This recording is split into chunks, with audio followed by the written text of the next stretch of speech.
Hello and welcome back again to Inception classes. Now this time with a new question of multiplication of matrix, okay, and a useful one because आप बहुत सारे questions जो है इस type के questions को आपको solve करना होगा। आप अगर जो भी बुक बनाते हो, ओके, देन इस टाइप के क्वेश्चंस आपको बहुत सारे मिलेंगे वहां पे। Now see the question. Question क्या कहता है कि find a matrix A. Okay, एक मैट्रिक्स ए बताओ सच दैट अगर ये मैट्रिक्स इससे मल्टीप्लाइड है, ए के साथ मल्टीप्लाइड है, देन रिजल्ट आता है इतना। Means this matrix multiplied by A results in this. Then आपको फाइंड आउट करना है क्या, ए। पता नहीं है कुछ भी कि ए के रिगार्डिंग कौन कौन से एलिमेंट्स होंगे, बस इतना सा हिंट दिया हुआ है। Okay, and you will have to solve, you will have to find the matrix A. अभी बात को समझो आप कि इस टाइप के क्वेश्चन को कौन से अप्रोच लगाकर सॉल्व करते हैं। ओके, तो जब भी ऐसा क्वेश्चन आ जाए, फर्स्ट ऑफ ऑल आप ऑर्डर पे फोकस करो। ऑर्डर पे, है ना। पहले तो लास्ट वाले का ऑर्डर जो रिजल्टेंट है ना, उसका ऑर्डर देखेंगे, फिर इसके ऑर्डर को, फिर इसके ऑर्डर को। कैसे, है ना, वो हमारा ट्रिक क्या होगा, वो हमारा अप्रोच क्या होगा इस क्वेश्चन को सॉल्व करने में।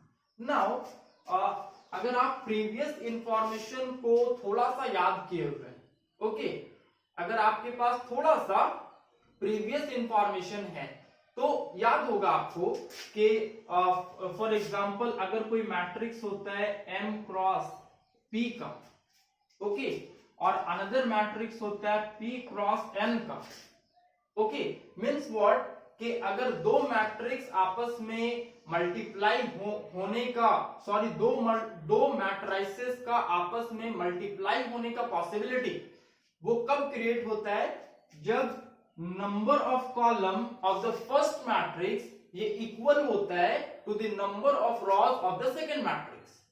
ओके, आपको ये बात याद होगा कि NC equal to NR means what, पहले का नंबर ऑफ कॉलम और दूसरे का नंबर ऑफ रॉ ये आपस में इक्वल होता है। तो देखो आप यहां पे इक्वलाइज कर दिए। ओके, मान लो ये मैट्रिक्स है ऑर्डर m बाई p का, ये p बाई n का, इनको हम प्रोडक्ट कर रहे हैं, और जो हमारा रिजल्टेंट मैट्रिक्स आता था, फॉलो करना, ये m बाई n का होता था। वाई, बिकॉज p और p को आपने मैच करवा दिया। ओके, m बाई n का आपका रिजल्टेंट मैट्रिक्स आ जाएगा। फॉलो करते जाना आप। ओके, ये चीज अगर आप याद रखते हो, या ये सिंपल सा ट्रिक अगर आप याद रखते हो कि m बाई p और p बाई n ये दोनों आपस में मल्टीप्लाई होंगे, और ये रिजल्ट हमको क्या देता है, m बाई n का, क्योंकि देखो ये दोनों मैच करता है। ओके, और रिजल्ट यहां से और यहां से हमारा रिजल्टेंट का ऑर्डर जो है वो तय होता है। अभी फॉलो करो, आपका रिजल्टेंट जो है वो कितने बाई कितने का है, 1 2 3, 1 2 3, इसमें 3 रॉ है। ओके, और 1 2 3 कॉलम्स हैं। मीन्स वर्ड ये आपका 3 बाई 3 का मैट्रिक्स। फॉलो कि आपका जो रिजल्टेंट मैट्रिक्स है वो कितने का है, वो 3 बाई 3 का है। ओके, अब इस पे आओ कि ये वाला मैट्रिक्स कितने का है, फॉलो करना, 1 2 3 3 1 2 3 बाई 2 मीन्स 3 रॉ और 2 कॉलम। एंड देन अभी देखो ये तय करना है कि अब इसका ऑर्डर कितना होगा। ओके, कि इसके ऑर्डर को आप कैसे निकालोगे, तो देखो ये जो ट्रिक बताया आपको, this one, just follow that, आप उसको फॉलो करो। नाउ फर्स्ट ऑफ ऑल तो ये देखो आप कि जो P यहां पे है वही P यहां पे, मीन्स व्हाट, फिर से याद करो, NC equal to NR means जितना कॉलम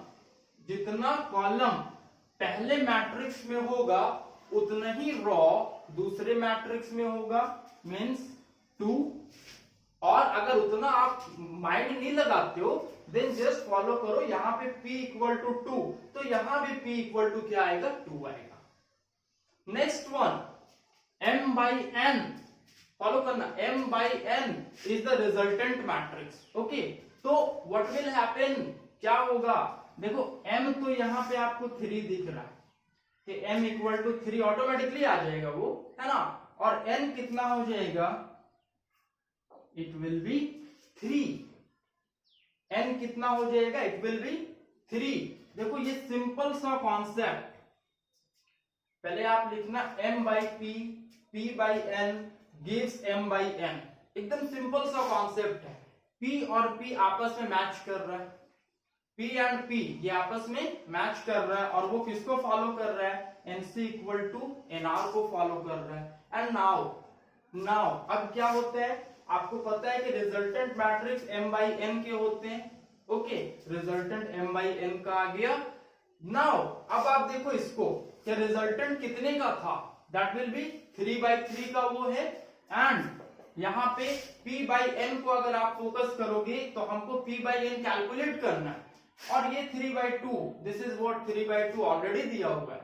ओके, जब इतना कंक्लूजन पे आओगे तो ये चीज और ये चीज, देखो ये वाला चीज आपको यहां से मिलेगा, और दिस वन ये यहां से मिलेगा।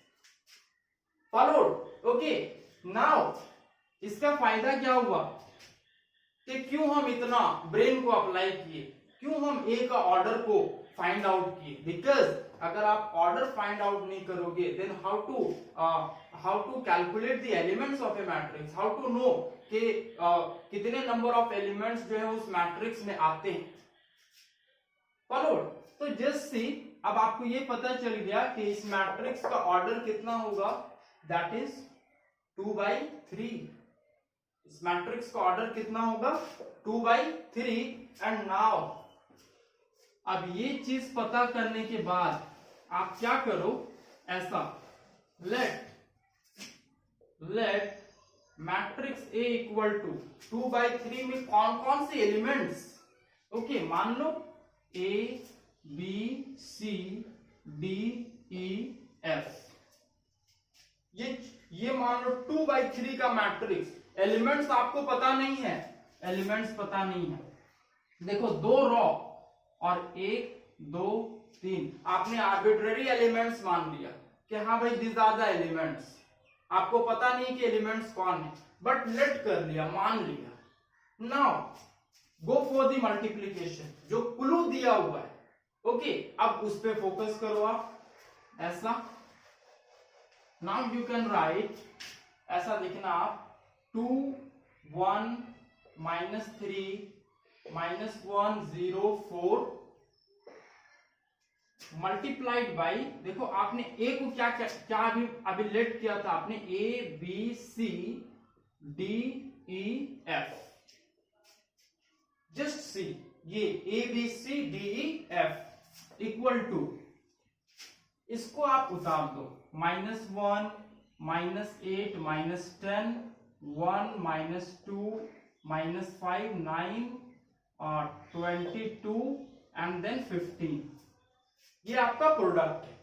अभी क्या करो, इसको प्रोडक्ट कर दो आप, इसको आप प्रोडक्ट कर दो, इस तरफ वाले को, LHS वाले को प्रोडक्ट कर दो। हाउ, वो आपको प्रोसेस याद होगा, क्या होता था प्रोसेस के first raw and first column, याद आ रहा है, first raw and first column वाले आपस में मल्टीप्लाई होते थे, then 2 into A, that will be 2A, okay, -1 into D and that is -D, again पहला रॉ दूसरा column, okay, 2 into B, that is 2B, follow करना, -1 into E, करस्पॉन्डिंग एलिमेंट्स आपस में मल्टीप्लाई होते हैं, okay, 2 into B and -1 into E, that is -E,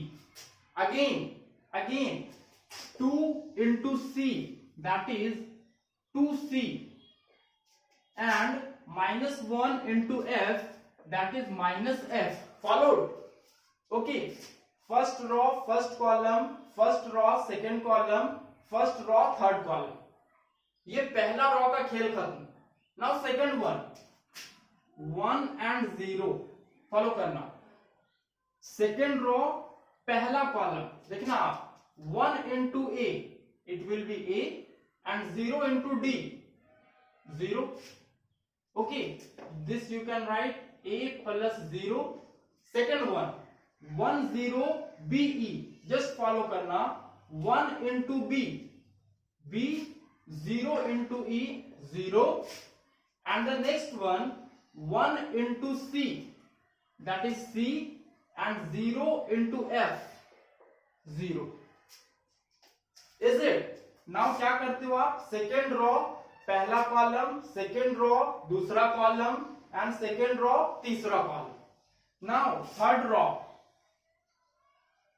okay, third row -3 into A, -3A 4 into D plus 4D, again -3 into B, -3B plus 4 into E, that is 4E, follow करना, -3 into C, that is -3C, 4 into F plus 4F. Okay, this is what the multiplication. आपने इसको multiply कर दिया, आपके पास ये elements आ गए। And equal to में अभी देखो आपके पास कौन सा मैट्रिक्स है, -1 1 9, ऐसा लिख दो आप, -1 1 9, then -8 -2 22, and then -10 -5 and then 15। आपके पास आ गया ये आपकी तरफ से, मीन्स व्हाट, जब आपने मल्टीप्लाई किया तो ये मैट्रिक्स और वो रिजल्टेंट जो गिवन था, ओके, फॉलोड, जो गिवन था। Now how to proceed from here, okay, just see, अगर आपको टाइप्स ऑफ मैट्रिसेस याद होगा कि कितने टाइप्स ऑफ मैट्रिसेस होते हैं, ओके, तो सेकंड लास्ट और लास्ट वाले में पढ़े हुए थे कि there are comparable matrices and equal matrices, okay, so this one I think so कि ये भी 3x3 का मैट्रिक्स, वो भी 3x3 का मैट्रिक्स, और बीच में एक साइन एग्जिस्ट कर रहा है, बीच में एक साइन है, वो है इक्वल का, means what, this two are equal matrices. ये कैसे मैट्रिसेस हैं, दे आर इक्वल मैट्रिसेस। और जब भी आप याद करो कि इक्वल, जब भी दो मैट्रिक्स इक्वल होते है ना, तो उनका करस्पॉन्डिंग एलिमेंट्स आपस में बराबर होता है, फॉलो। तो अब क्या करना, अब तो ये आसान हो गया, वेरी इजी, ओके, अब क्या करोगे, करस्पॉन्डिंग एलिमेंट्स को इक्वलाइज कर दो, ऐसा 2a - d, देखो पहला एलिमेंट और वहां पे फर्स्ट एलिमेंट -1, ओके, तो आप ऐसा लिख दो 2a - d equal to -1। Second में देखो 2b - e equal to second element, that is -8। Third element पे आओ, 2c - f equal to -10। Follow, कितना इजी हो गया। अप्रोच जो आपका होना चाहिए, that should be a comprehensive one, okay. देखो आप पहले 3 एलिमेंट्स को इक्वलाइज कर दिए, नेक्स्ट पे आ जाओ, a + 0 that is a, b + 0 that is b, and c + 0 that is c, okay, then follow a equal to, देखो आप यहां पे a, okay, a second row का पहला element, a equal to 1, and right, आप data formulate कर दो, a equal to 1, okay. Now b equal to, just see, b equal to -2, now b equals to -2। Next one, c equal to -5. Again -3a plus 4d -3a + 4d equals to 9। Follow करना, -3b + 4e -3b + 4e equals to 22. Here it is. And the last one, -3c + 4f -3c + 4f equals to 15. That is 15. इतना कर लो आप कि corresponding elements को बराबर कर लो आप। Follow, corresponding elements जब देखो इक्वलाइज हो गए, अब क्या करो, देखो आपके पास कितना आसान हो जाता है, बीच वाले कॉलम को फॉलो करो। ये बीच वाले कॉलम में बहुत सारा चीज छुपा हुआ है जो कि आपके बचे हुए इक्वेशंस को बहुत आसानी से सॉल्व करवा देगा। ओके, जस्ट सी यहीं से आप देखो a = 1 फॉलो करना, और यहां पे क्या दिया हुआ है 2a - d = -1।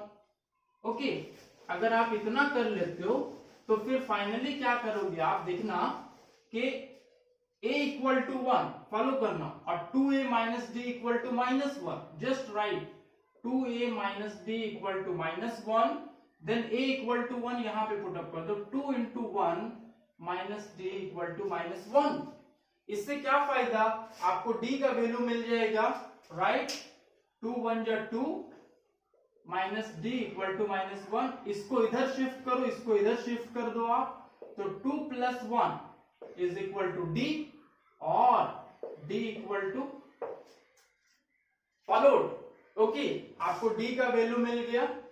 नाउ देखो e का वैल्यू मिल जाएगा, b का वैल्यू आपको पता है कितना, b = -2। एकदम cool minded approach. Okay, b = -2। अब b = -2 को यहां पे पुट अप कर दो, तो व्हाट विल हैपन, ऐसा लिखो आप 2b - e = -8। फॉलो करना, 2b - e = -8, b का वैल्यू -2 यहां पे पुट अप कर दो, 2 × -2 - e = -8। एंड नाउ क्या करो, 2 × 2 = -4। देखो इस -e को यहां पे -e को उस तरफ शिफ्ट कर दो आप, तो इट विल बी +e, और -8 को इधर शिफ्ट कर दो, it will B +8। And now you will have e = 8 - 4 4। Okay, तो क्या कर रहे हो आप, इसको और इसको कंबाइन किए। अगेन थर्ड स्टेप में c = -5 और इसको कंबाइन कर दो, व्हाट विल हैपन, क्या मिलेगा आपको, कंबाइन कर दो। देखो c = -5 और क्या दिया होगा, 2c - f = -10। यहां पे ऐसा लिखो 2c - f = -10, means you will have to keep patience, okay, to understand this type of question।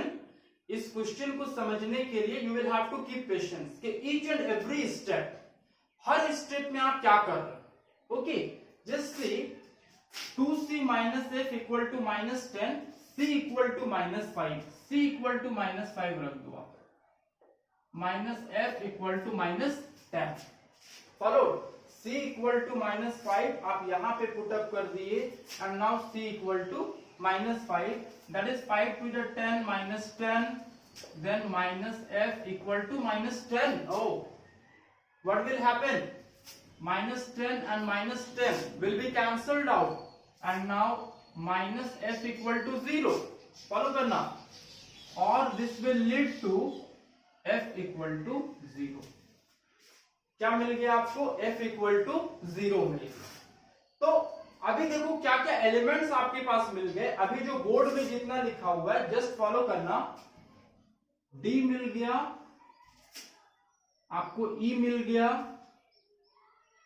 f मिल गया, ओके, a b c।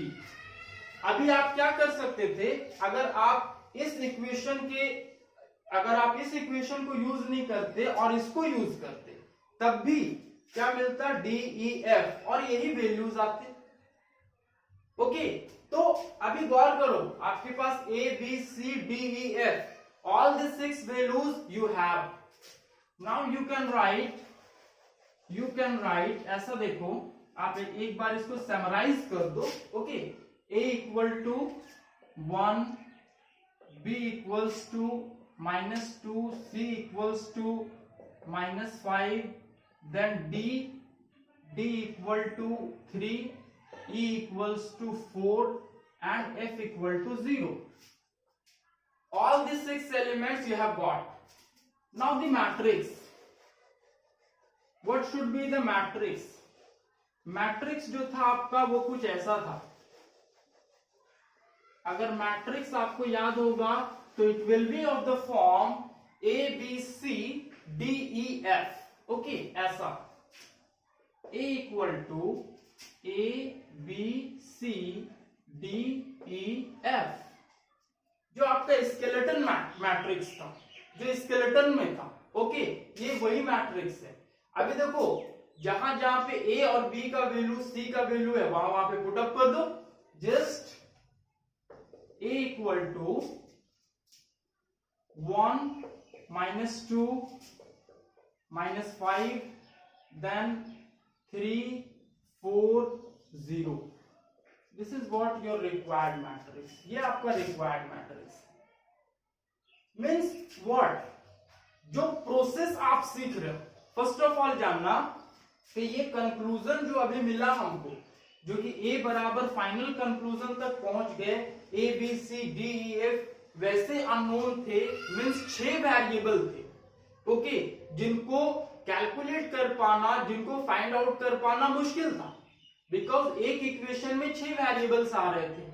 तो how to calculate, how to find out that, इसके लिए जो procedure, जो प्रोसेस है, जो legally जो आप आते हो कि मैट्रिक्स का मल्टीप्लिकेशन पहले याद किए कि प्रीवियसली क्या पढ़े हुए थे मैट्रिक्स के रिगार्डिंग, और फिर शुरुआत में देखिए कि m cross n, m cross p cross n बराबर m क्रॉस n, फिर वैल्यूज को पुटअप करना शुरू किए कि अच्छा वो 3/3 का मैट्रिक्स था, ये 2/3 का मैट्रिक्स है, देन ये वाला 3/2 का होगा, ये 2/3 का होगा, व्हाटएवर इट वाज। ओके, तो the basic process to solve this type of question, आप इतना समझ सकते हो कि अगर आप एकदम डेप्थ में जाते हो इस क्वेश्चन का, ओके, अगर आप एक क्वेश्चन को काफी डीपली विजुअलाइज करते हो, देन बिलीव मी कि you can solve many questions related to this. इस टाइप के क्वेश्चंस जितने मिलेंगे you can solve. Okay, thanks for watching the lesson.